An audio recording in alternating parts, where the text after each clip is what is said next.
Hai, nama saya Daniel Zikri bin Syaiful Bahtiar dari Sekolah Kebangsaan Sultan Omar. Selamat datang ke Global Academy School, sekolah masa depan impian saya. Di hadapan sekolah saya mempunyai pintu automatik yang boleh dibuka secara automatik.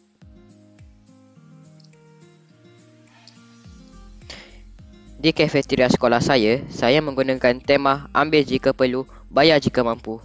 Di sekolah saya mempunyai robot PSM yang akan mengumpul sisa makanan dan ditukarkan menjadi baja. Selain itu juga, saya mempunyai robot-robot yang akan mengumpul barang-barang untuk dikitah semula.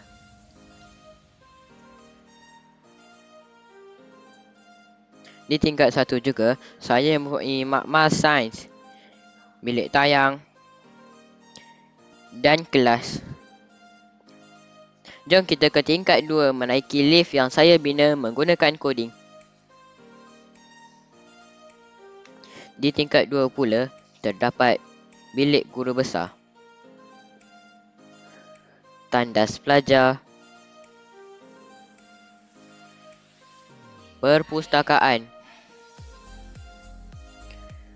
akuarium pemeliharaan ikan sebagai satu medium terapi untuk mengurangkan tekanan seharian, dan klinik Global Academy School yang memberi ubat-ubat secara percuma kepada semua pelajar.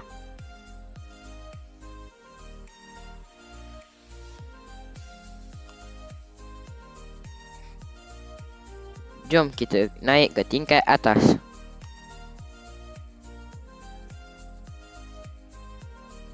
Di sini, saya mempunyai kebun yang disiram dan dituai secara automatik yang juga berfungsi sebagai tangki pemprosesan air.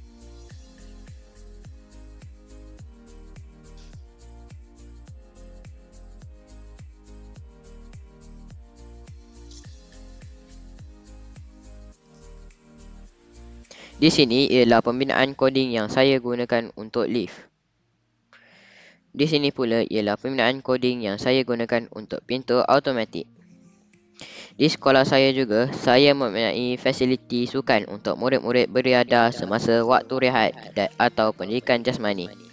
Fasiliti sukan yang disediakan terbuka untuk semua warga sekolah tanpa mengira jawatan dan tidak membezakan jantina dan umur.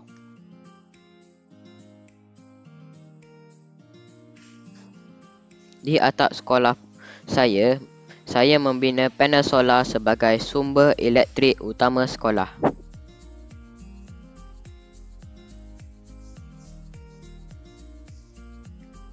Itu sahaja dari saya. Sekian, terima kasih.